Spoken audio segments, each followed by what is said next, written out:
The Tripartite Tractate. Part 1. Introduction. As for what we can say about the things which are exalted, what is fitting is that we begin with the Father, who is the root of the totality, the one from whom we have received grace to speak about him. The Father. He existed before anything other than himself came into being. The Father is a single one, like a number, for he is the first one and the one who is only himself. Yet he is not like a solitary individual. Otherwise, how could he be a father? For whenever there is a father, the name Son follows. But the single one, who alone is the Father, is like a root, with tree, branches, and fruit. It is said of him that he is a father in the proper sense, since he is inimitable and immutable. Because of this, he is single in the proper sense, and is a God, because no one is a God for him, nor is anyone a father to him.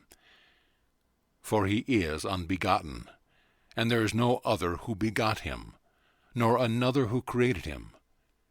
For whoever is someone's father or his creator, he too has a father and a creator.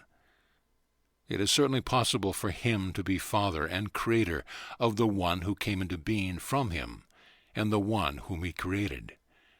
For he is not a father in the proper sense, nor a God, because he has someone who begot him and who created him. It is then only the Father and God in the proper sense that no one else begot. As for the totalities, he is the one who begot them and created them. He is without beginning and without end. Not only is he without end, he is immortal for this reason, that he is unbegotten, but he is also invariable in his eternal existence, in his identity, in that by which he is established, and in that by which he is great. Neither will he remove himself from that by which he is, nor will anyone else force him to produce an end which he has not ever desired. He has not had anyone who initiated his own existence. Thus he is himself unchanged, and no one else can remove him from his existence and his identity, that in which he is, and his greatness, so that he cannot be grasped, nor is it possible for anyone else to change him into a different form, or to reduce him, or alter him, or diminish him. Since this is so in the fullest sense of the truth, who is the unalterable, immutable one, with immutability clothing him. Not only is he the one called without a beginning and without an end, because he is unbegotten and immortal, but just as he has no beginning and no end as he is unattainable in his greatness, inscrutable in his wisdom, incomprehensible in his power, and unfathomable in his sweetness. In the proper sense, he alone, the good, the unbegotten Father, and the complete perfect one, is the one filled with all his offspring, and with every virtue and with everything of value. And he has more, that is, lack of any malice, in order that it may be discovered that whoever has anything is indebted to him, because he gives it, being himself unreachable and unwearied by that which he gives, since he is wealthy in the gifts which he bestows, and at rest in the favors which he grants. He is of such a kind and form and great magnitude that no one else has been with him from the beginning, nor is there a place in which he is, or from which he has come forth, or into which he will go, nor is there a primordial form which he uses as a model as he works, nor is there any difficulty which accompanies him in what he does, nor is there any material which is at his disposal from which he creates what he creates, nor any substance within him from which he begets what he begets, nor a co-worker with him, working with him on things at which he works. To say anything of this sort is ignorant. Rather, one should speak of him as good, faultless, perfect, complete, being himself the totality. Not one of the names which are conceived or spoken, seen or grasped, not one of them applies to him, even though they are exceeding glorious, magnified, and honored. However, it is possible to utter these names for his glory and honor, in accordance with the capacity of each of those who give him glory. Yet as for him, in his own existence, being and form, it is impossible for mind to conceive him, nor can any speech convey him, nor can any eye see him, nor can any body grasp him, because of his inscrutable greatness and his incomprehensible depth, and his immeasurable height and his illimitable will. This is the nature of the unbegotten one, which does not touch anything else, nor is it joined to anything in the manner of something which is limited.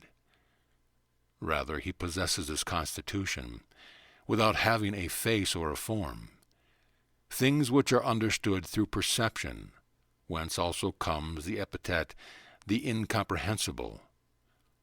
If he is incomprehensible, then it follows that he is unknowable, that he is the one who is inconceivable by any thought, invisible by any thing, ineffable by any word, and untouchable by any hand. He alone is the one who knows himself as he is, along with his form and his greatness and his magnitude. And since he has the ability to conceive himself, to see himself, to name himself, to comprehend himself, he alone is the one who is his own mind, his own eye, his own mouth, his own form, and he is what he thinks, what he sees, what he speaks, what he grasps himself, the one who is inconceivable, ineffable, incomprehensible, immutable, while sustaining, joyous, true, delightful, and restful as that which he conceives, that which he sees, that about which he speaks, that which he has as thought. He transcends all wisdom, and is above all intellect, and is above all glory, and is above all beauty and all sweetness, and all greatness and any depth and any height. If this one, who is unknowable in his nature, to whom pertain all the greatness which I have already mentioned, if out of the abundance of his sweetness he wishes to grant knowledge, so that he might be known, he has the ability to do so. He has his power, which is his will. Now, however, in silence he himself holds back, he who is the great one, who is the cause of bringing the totalities into their eternal being. It is in the proper sense that he begets himself as ineffable, since he alone is self-begotten, since he conceives of himself, and since he knows himself as he is. What is worthy of his admiration and glory and honor and praise, he produces because of the boundlessness of his greatness, and the unsearchability of his wisdom, and the immeasurability of his power, and his untastable sweetness. He is the one who projects himself thus, as generation, having glory and honor marvelous and lovely, the one who glorifies himself, who marvels, who honors, who also loves, the one who has a Son, who subsists in him, who is silent concerning him, who is the ineffable one in the ineffable one, the invisible one, the incomprehensible one, the inconceivable one in the inconceivable one. Thus he exists in him forever. The Father, in the way we mentioned earlier, in an unbegotten way, is the one in whom he knows himself, who begot him having a thought, who is the thought of him, that is, the perception of him, which is the constitution forever, that is, however, in the proper sense, the silence and the wisdom and the grace, if it is designated properly in this way.